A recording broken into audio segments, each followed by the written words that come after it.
Hello mga mima! Ayan, galing kami namili ng, yung resibo ng pangailangan ko sa bahay. At kung naalala nyo po yung binibigyan kong matanda na karaan, ay nadaanan ko muli. At ito nga mga mima, namili ako at bibigyan natin siya ulit ng konting tulong. Ayan mga mima. Pagkatapos nito ay bibili kami ng bigas. Dalawa kami ng kapatid ko. Ayan. Meron tayong noodles, sardines, tapos kape, asukal, tapos meron din tayong gatas mga mima. Meron tayong toy at mantika. So tara, let's go! Ito na po yung bigas na ibibigay natin kay tatay. So tara na at puntahan na natin siya. So ayan mga mima, nakarating na kami ang bigat at ibibigay na natin kay tatay. Hi, tay!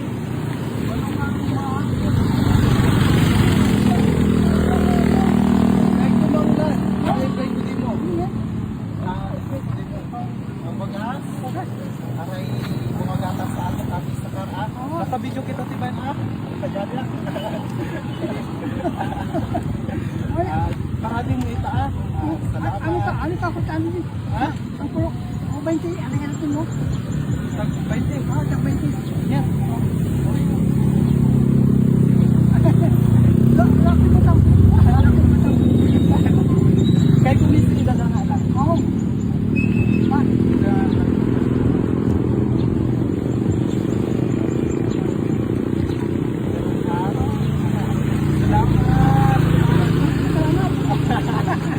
So ayan mga mima, kung natatandaan nyo po, nung unang sahod ko dito kay TikTok at sa aking Facebook account, mga mi, ito po yung unang-una kong napansin at natulungan, at ngayon binalikan ko siyang muli mga mima ko. So yun lamang po, maraming salamat po sa inyong lahat. Ingat-ingat po tayo palagi and God bless us all. Bye-bye! Hello mga mima! Magandang gabi. Ayan, sa video ito ay magluluto na naman ako mga mima ng aming magiging ulam for our dinner. Ayan mga mi, nakasalang na itong kawali at lalagyan natin ng mantika. Ayan mga mi, mainit na itong ating mantika sa kawali at ilalagay na natin itong ating sibuyas. Ayan, halo-halo na natin. At yun nga mga mi, inilagay ko na itong ating bawang mga mi. Ayan. Halo-halo na natin. Ayan mga mima ko, okay na to at ilalagay na natin itong ating kalabasa. Halo-halo lang natin.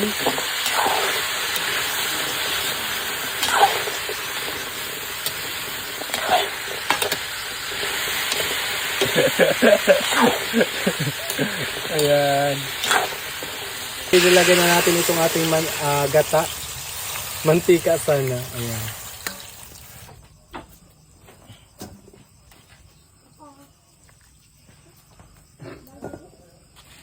Maglalagay tayo ng asin.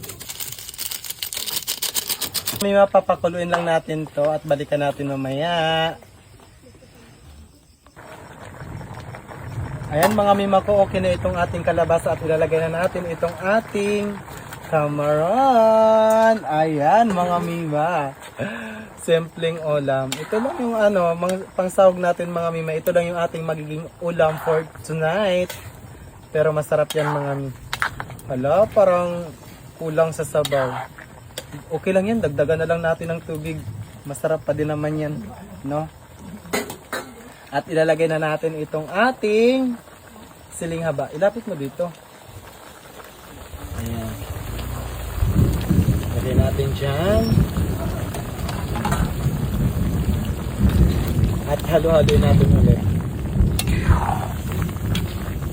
At tulad nga mga mima ng sinabi ko ay mag-a-add tayo ng tubig.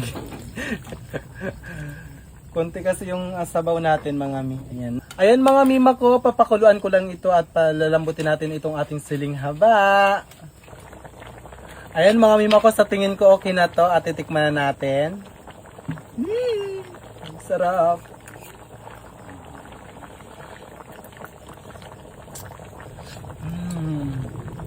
Sobrang sarap talaga mga mima. Ngayon ko lang to talaga tikman mga mima. Hindi ko siya tinikman kanina. Ang sobrang sarap mga mi. So yun lang mga mima ko. Hanggang dito na lang po yung video ko na ito. Maraming salamat po sa inyong walang sawang pagsuporta sa akin. Ingat-ingat po tayo palagi. And assalamualaikum warahmatullahi ta'ala wal barakat. Bye-bye!